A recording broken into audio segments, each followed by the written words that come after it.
Good morning all of student. मैं Pramod Kumar Gupta, chemistry teacher, आपका YouTube channel में स्वागत करता हूं।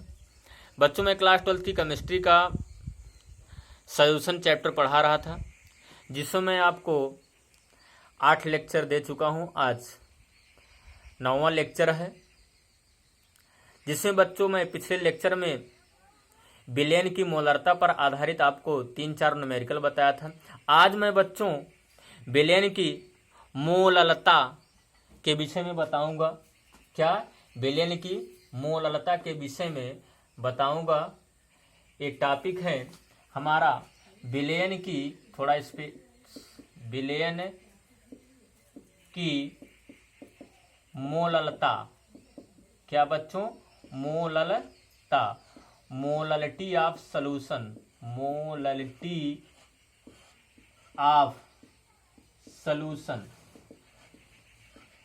मोललिटी ऑफ सॉल्यूशन के विषय में बताऊंगा। बच्चों, मोलरता की डिफिनीशन आप लोगों ने पढ़ा। इसमें मोलरता और मोललता की डिफिनीशन में बहुत थोड़ा सा अंतर है। मोलरता की डिफिनीशन आप लोगों ने पढ़ा, बिलियन के 1 लीटर में बिलियन विलेय के मोलों की संख्या बिलियन की मोलरता कहलाती है। यहाँ क्या करना है, जहां आप 1 लीटर लिखते थे वहीं पर आप क्या लिखेंगे?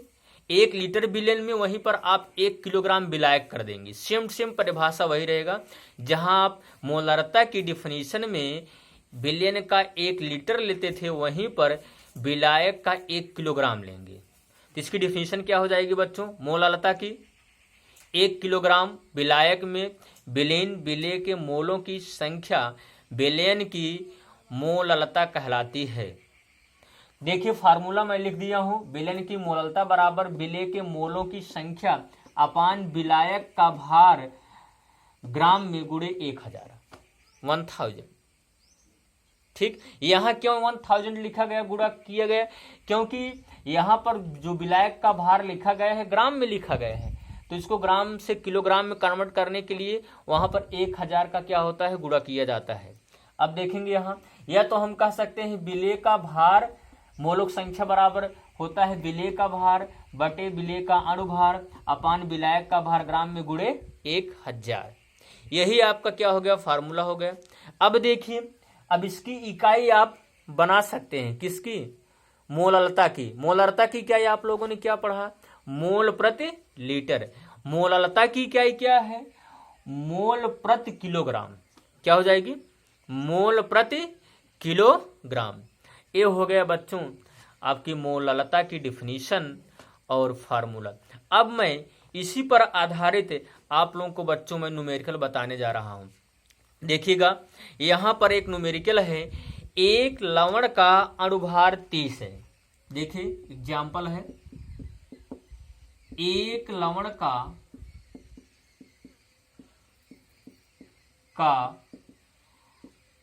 अणुभार 30 है। कितना है बच्चों? 30 है। अणुभार कितना है? 30 है। 3 लवण की 3 ग्राम मात्रा की 3 ग्राम मात्रा 250 ग्राम जल में विलीन की गई है। जल में विलीन या घोला गया है, विलीन की गई। तो विलेन की मोललता ज्ञात कीजिए। विलेन की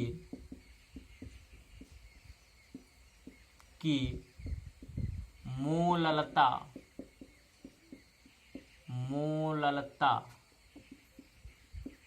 ज्ञात कीजिए। देखिए, कुछ नहीं करना है, बस सब हमें मान दिया गया है। इसी फार्मूले में क्या कर देना है, सेकंड वाले फार्मूले में सब मान रख देना है, आपका सॉल्व हो जाएगा। चलिए, सबसे पहले हम लिखेंगे लवण का भार, क्योंकि फार्मूले में क्या है, विलेय का भार। विलेय का मतलब लवण है। लवण का भार बराबर कितना? 3 ग्राम। अब अणुभार लिखना है किसका? लवण का। लवण का अणुभार, क्या? अणुभार। अब हमें क्या लिखना है? विलायक कौन है? यहाँ जल में घोला जा रहा है। जल क्या है आपका बच्चों? विलायक है। तो हम क्या लिखेंगे? जल का भार, जल का भार बराबर 200 कितना है? 50 ग्राम है। अब हमें क्या कर लेना है? इसी के आधार पर हमें क्या फार्मूला बना लेना है। तो यहाँ हो जाएगा लवण की मोललता बराबर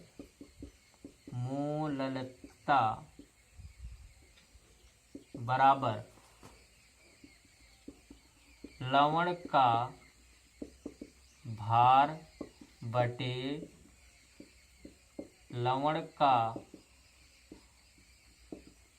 अणुभार बटे जल का भार किस में रहेगा? ग्राम में।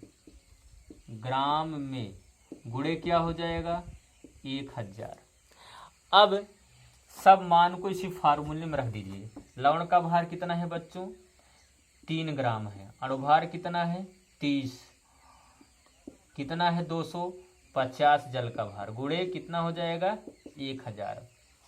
सॉल्व कीजिएगा। 250 चौका 1000। यहाँ इसको सॉल्व कर देंगे। 3 में 30 का भाग देंगे, 0.1 आ जाएगा। तो हम लिख सकते हैं 0.1 गुणे क्या? 4। तो 0 पॉइंट क्या आ गया? 4। अब इसकी इकाई लिखना है। इकाई क्या होती है? मोल प्रति किलोग्राम। तो क्या? 0.4 मोल प्रति किलोग्राम। क्या आ गया बच्चों? आंसर आ गया। आपका यही क्या हो गया? आंसर होगा। इसको अब आप लोग क्या कर लीजिए? नोट कर लीजिएगा। अब हम इसी पर एक न्यूमेरिकल और बताने जा रहा हूं, जिसमें बच्चों मोलरता भी निकालना है और मोललता भी निकालना है। जिस तरीके से मैं अगले वीडियो में 20% भार अनुसार से बताया था, उसी अनुसार ये भी है। तो देख लीजिएगा आप लोग यहाँ पर।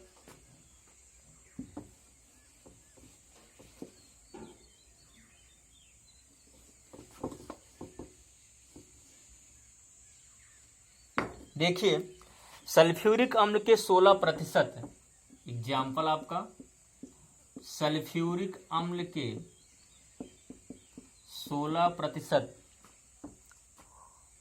भार से जलीय विलयन का घनत्व, जलीय विलयन का घनत्व 1.1094 ग्राम प्रति मिलीलीटर है। तो विलयन की मोललता और मोलरता, तो विलयन की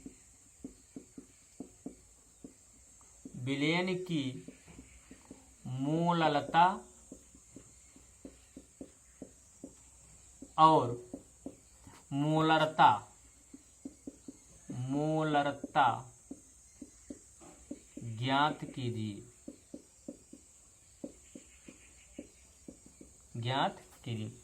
तो यहाँ मोलरता भी ज्ञात करना है बच्चों, आपको मोलरता भी ज्ञात करना है। तो मोलरता और मोलरता ज्ञात करने के लिए सबसे पहले हमें क्या निकालना पड़ेगा? भार निकालिएगा, अणुभार निकालिएगा, फिर आयतन निकालिएगा, तब हमें सब क्या निकल जाएंगे। और भार भी हमें निकालना है किसका? विलायक का। जो यहाँ 16% जलीय विलयन से तात्पर्य है, इसका मतलब विलायक का जल क्या रहेगा? विलायक हो जाएगा। कितना है उसको भी बताया जाएगा। तो सबसे पहले सारे मान को हमें क्या करना है? ज्ञात कर लेना है। तो यहाँ लिखना है बच्चों H2SO4 का सबसे पहले H2SO4 के 100 ग्राम विलयन में H2SO4 के 100 ग्राम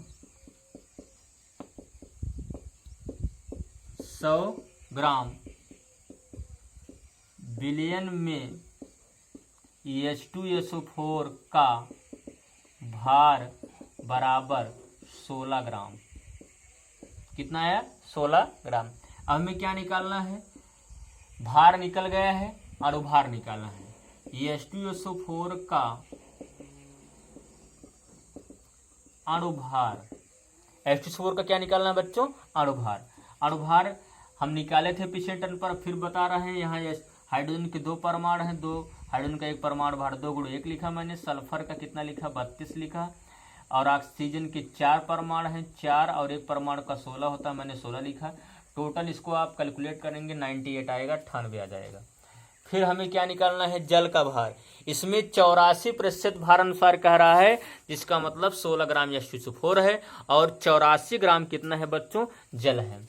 तो यहाँ लिखेंगे हम H2O का भार।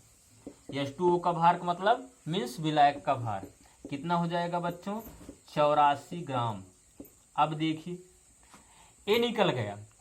अभी हमें केवल क्या मिला है? हम जितने मैटर यहाँ ज्ञात किए हैं सब क्या मोलरता निकालने का मैटर हम ज्ञात किए हैं। अभी हम मोलरता निकालने का मैटर ज्ञात नहीं किए हैं, तो सबसे पहले हम मोलरता ही निकाल ले रहे हैं। तो यहाँ लिखेंगे H2SO4 विलयन की मोललता। क्या बच्चों? मोललता। मोललता बराबर, यही फार्मूला है। यहाँ स्पेस कम होने के कारण मैं पूरा नहीं लिख रहा हूँ, फार्मूला बनाना है वो आप लोग बना लेंगे। जहाँ विलय लिखा है वहाँ H2SO4 लिख लेंगे, और जहाँ विलायक है वहीं पर क्या लिख लेंगे? जल लिख लेंगे। H4 विलयन की मोललता बराबर H2SO4 का भार। H2SO4 का भार आया है बच्चों 16 और अणुभार है कितना? 98 और जल की मात्रा है 84 ग्राम अर्थात विलायक है। गुणे हम 1000 कर देंगे। जब इसको हम सॉल्व कर देंगे पूरा बच्चों मोललता निकालने का, तो यहाँ आ जाएगा बच्चों 1.94 मोल। क्या आएगा? मोल बच्चों प्रति किलोग्राम आ गया। क्या गया? प्रति किलोग्राम। ये अभी हम क्या ज्ञात किए हैं? केवल क्या? मोललता। अब हम क्या ज्ञात करेंगे? मोलरता। मोलरता निकालने का फार्मूला होता है, आपको बताया गया है, विलेय का भार बटे विलेय का अणुभार अपान विलयन का आयतन लीटर में। तो यहाँ हमें आयतन नहीं दिया गया है, अब हमें आयतन निकालना है। आयतन कैसे निकाले थे आप पिछले लेक्चर में? सवाल में विलयन का भार बटे विलयन का घनत्व। कितना विलयन का भार है? 100 ग्राम है। तो यहाँ हम लिखेंगे बच्चों 100 ग्राम H2SO4 विलयन का आयतन ml में 100 ग्राम H2SO4 विलयन का आयतन किसमें? ml में बराबर हो जाएगा विलयन का भार बटे विलयन का भार बटे विलयन का घनत्व। विलयन का घनत्व। विलयन का भार कितना है बच्चों? 100 है। घनत्व कितना है? आपके प्रश्न में दिया गया है 1.1094। ठीक। अब आप इसको सॉल्व कर देंगे बच्चों, आ जाएगा 90.10 ml। इसको हम जब लीटर में कन्वर्ट करेंगे 0.0901 क्या आ गया? लीटर आ गया। बस अब हमें यहाँ आप देखें भार भी H2SO4 का मालूम था, अणुभार भी हमें मालूम है मोलरता निकालने का, और यहाँ हमारा आयतन क्या हो गया? निकल गया। अब क्या करना है? हम फार्मूला बना रहे हैं, उसी फार्मूले में क्या कर देंगे? रख देंगे। तो यहाँ लिखेंगे H2SO4 विलयन की H2SO4 विलयन की मोलरता। यहाँ हम ऊपर क्या निकालें? मोलरता। अब क्या निकाल रहे हैं? मोलरता। मोलरता बराबर H2SO4 का भार बटे H2SO4 का अणुभार, क्या अणुभार, बटे H2SO4 विलयन का आयतन किसमें बच्चों, लीटर में। अब हम क्या करेंगे, मान को रख दीजिए बच्चों आगे। H2SO4 का भार कितना आया है, 16 ग्राम है। अणुभार कितना आया है, 98 अर्थात 98। आयतन कितना है, 0.09010 लीटर। जब इसको आप गुणा करेंगे, सॉल्व करेंगे, तो आ जाएगा 1.81। और मोलरता की क्या होती है, मोल प्रति लीटर। तो क्या लिखेंगे यहाँ, मोल प्रति लीटर। बच्चों ये तो आप लोगों का हो गया मोलरता और मोललता और नॉर्मलता की डिफिनीशन, इस पर आधारित न्यूमेरिकल। मैं आपको अगले टर्न में आपको मोल प्रभाज, मोल फ्रैक्शन के विषय में बताऊंगा। आप लोग इस पर आधारित और ढेर सारे न्यूमेरिकल, नॉर्मलता, मोलरता, मोललता पर आप करते रहिए। जो भी समस्याएं हैं आप लोग कमेंट के माध्यम से पूछ सकते हैं। Thank you. जय हिंद, जय भारत।